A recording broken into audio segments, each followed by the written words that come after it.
អ្នកមានធ្លាប់មានបញ្ហាមុខជួមបែបខូចមុខហ្មងណាទើបបងប្អូនយល់បទពិសោធន៍ច្បាស់ថាអារម្មណ៍ពេលហ្នឹងនឹងការបាក់ទឹកចិត្តនឹងការស្រោចស្រង់យកខ្លួនឯងមកវិញខណៈពេលហ្នឹងណាយ៉ាងណាបានអ្នកម៉ាក់ណាខ្លះដែលសម្រាប់កូនហើយឲ្យពេលយើងមានទង្ងន់ណាមុខយើងជាប់តដុំហ្មងចាខ្ញុំមានបទពិសោធន៍ខ្ញុំយល់អារម្មណ៍ព្រោះដោយសារតែបញ្ហាមុខជួមហ្នឹងវាកើតឡើងខ្លាំងមែនទែនពេលដែលយើងប្រែប្រួលអរម៉ូនម្លងពេលដែលយើងមានផ្ទៃពោះសម្រាប់កូនរួចឬក៏ពីកំណើតគេហៅ DNA ចាហើយពេលអ្នកម៉ាក់ដែលមានផ្ទៃពោះហ្នឹងណា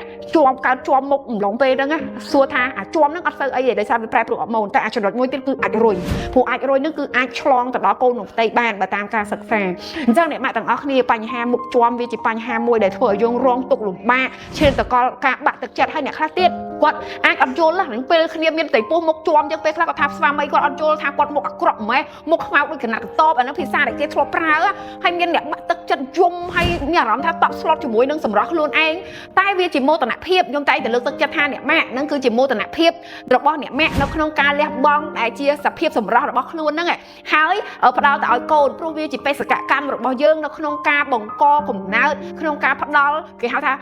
កំណើតដ៏ល្អសម្រាប់កូនរបស់យើងប៉ុន្តែបញ្ហាហ្នឹងបើសិនជាយើងអាចមានវិធានការនៅក្នុងការការពារបានគឺល្អប្រសើរជាពិសេសពេលដែលមានបញ្ហាអ្នកម៉ាក់កុំបាក់ទឹកចិត្តព្រោះបញ្ហាទាំងអស់ហ្នឹងវានឹងបាត់ទៅវិញឯងទេប៉ុន្តែករណីខ្លះវានឹងបន្សល់ទុកបន្តបន្ទាប់ទៀតអញ្ចឹងយើងប្រហែលជាត្រូវសិក្សាស្វែងយល់រកផលិតផលណាឬក៏ឱសថណាដើម្បីព្យាបាលបញ្ហាមុខ